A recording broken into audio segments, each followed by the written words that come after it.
All right. Hi, guys. We're live. My name is Joe. Welcome to my channel, Fighting Words.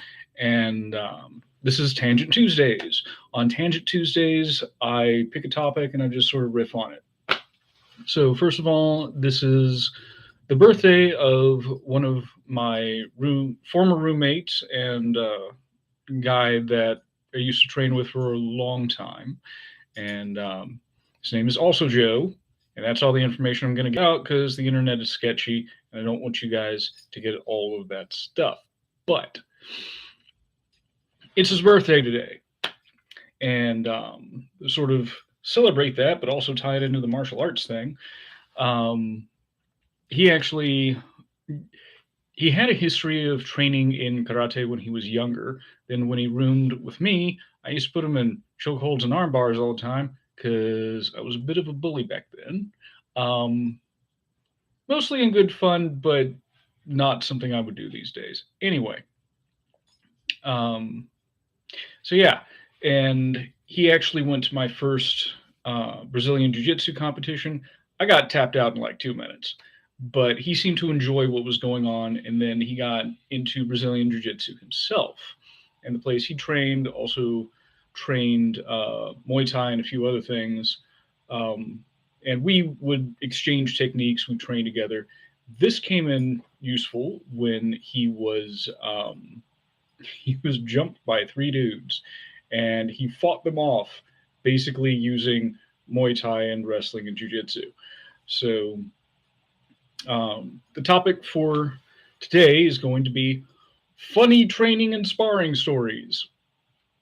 And one thing my boy Joe brought up was we were taking privates at in Knoxville with Mark Hatmaker, and he worked us out until I puked.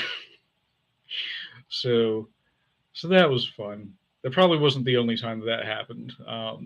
There was a stretch of a few years there where, every few months I'd go up and try to schedule some time to train with Mark, and yeah, he places a premium on fitness, and oh boy, I worked out a lot there.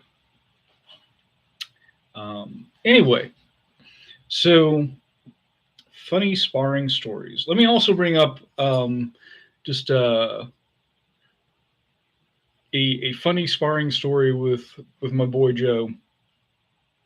Um, I had just started to gravitate toward boxing sparring, but most of the formal striking training I had was in karate. So, we were at the little fitness center where we lived, and we were doing a little bit of boxing sparring, and in the midst of this, I push kicked him because he was too close, and I got scared, and my karate instincts kicked in. It did not injure him, but I did not obey the rules of boxing. So, shame on me. Going back to my karate days, I actually remember there was we were sparring something that my school didn't do a whole lot, but we did a 2-on-1 sparring, and I was probably about 13 or 14 at the time, and I think paired up with my best friend at the time, and we were sparring one of the adults, an actual grown man in his 40s. It was point sparring, but it was done for continuous time. And I remember launching a side kick at him, and his arm was in a low position. The side kick was coming in at his chest, and he raised his arm to block the kick. Well, of course, that caught underneath my ankle, and my other foot slipped out from under me, and I landed kind of hard on my side. Sort of sat there for a second. It wasn't injuring at all. Didn't even knock the wind out of me. It was more embarrassing, like, let me throw my cool technique and fall on my butt or get dumped on it. See what else. Oh man, yeah. Also from karate sparring with, again, my best friend at the time. We we were sparring, and again, this is point stop sparring. but we're kids and we're both trying to hit our targets.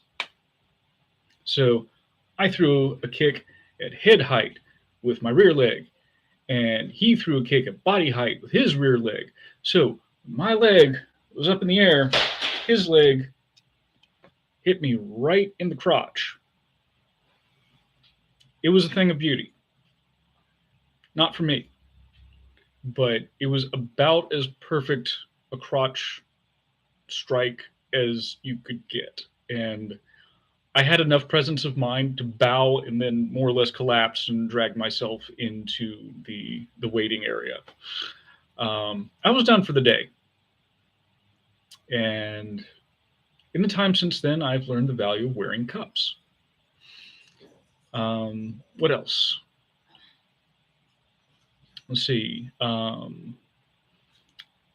Sparring with, well, it was it was grappling with one of my buddies who has like a judo and greco background among other things. um, I was grabbing his leg. I can't remember if I had shot in for just a terrible terrible takedown, or whether I you know had scrambled up and grabbed a leg when we were coming up from the ground. But because I was piked over, he took this opportunity to hook me around my waist and basically gut wrench me over his shoulder. And I held onto the leg. So, when we landed, he put on this inverted triangle. And again, it was cinematic in scope, but, you know, it was unfortunate that it hadn't been filmed because that's how cool it was. But yeah, I lost. I lost. It's sparring, man. You don't lose in sparring, you learn.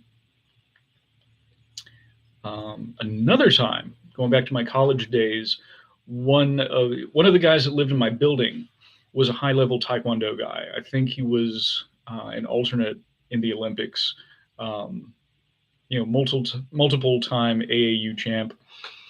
But you know, he he went home on the weekend, so he didn't really have anyone to work out with um, during that time because he was like an hour and a half or 2 hours away from his home.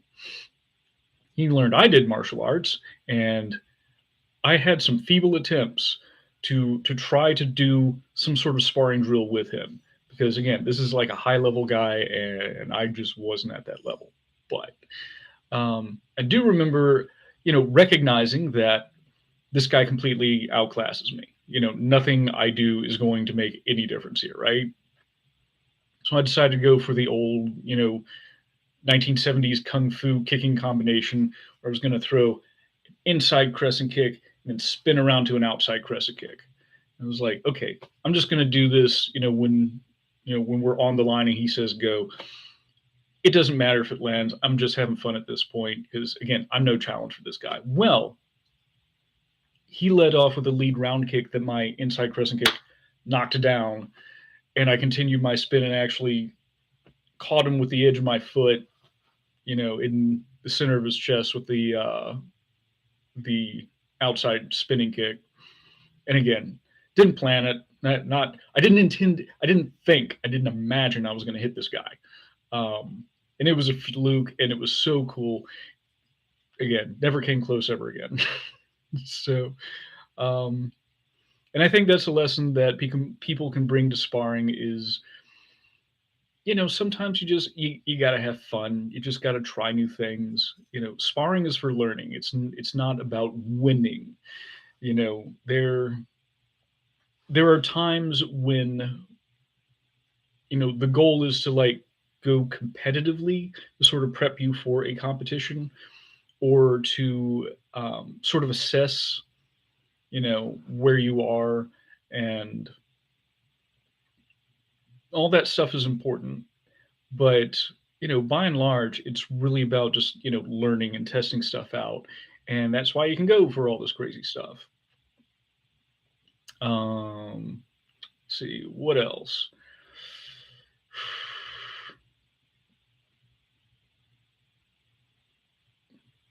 Really wish I had thought of more so I wouldn't have this big pause right here. Um, Yeah, I remember actually training at Mark's with a different group of guys, and Mark was actually grappling with one of my buddies, and they were standing up and against the wall. Mark was behind him, and he asked him, he's like, "Hey, you cupped up?" My buddy's face just like froze. He's like, "No." Okay, and just like did clearly something else he than what he had originally intended. I think he was probably looking for like a high crotch position. And if you're going to be nice to your trading partners, you're gonna want them to wear a cup when that occurs because that's uncomfortable. Um, so that was fun. Although I think on the ride home afterwards, we had decided that the answer to that question is always no. You know, no matter what's going to happen, it's not going to feel good to your no touchy zone, right? Um, I don't know. I remember before I started wearing a mouthpiece sparring a couple of times without it, and like boxing style sparring, that was a mistake. Um, like after we're done sparring and stuff, I'm like, I get some sand in my teeth. There was no sand around on the gym floor. No, it was like little chips of enamel because I got hit in the mouth, bit down. So also always wear a mouthpiece. Always wear a cup. Always wear a mouthpiece. Always treat your training partners with kindness and respect. So those are good rules for sparring. Let's see where else. Oh man, remember sparring with another guy who was prepping for an MMA fight, and mixed martial arts sparring gloves. For those that don't know, have like a large. They're shaped the same. They're fingerless, but they have a large padded area across the knuckles. But the thing is, because it's because of the construction, it actually leaves this part unpadded. Well, in the course of sparring, I got hit in the temple with that unpadded section, and I swear it felt like my head was giving birth. Just incredible pain from one side to the other. Which also reminds me of another time. I was sparring a buddy of mine who was about 6'6".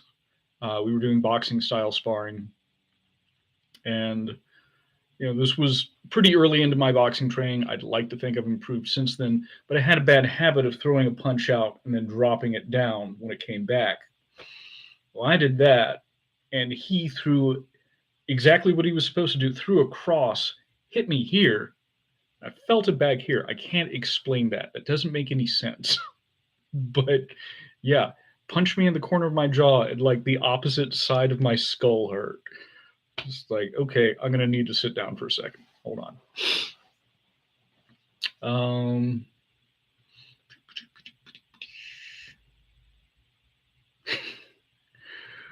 eh, yeah, I'm sure that there are more. Those are the ones that come to mind right now. Um, but yeah, happy birthday to my boy again. Um, and that's all I got for this week. And please share your own funny sparring stories if you have any. Thank you, and I'll see you next week.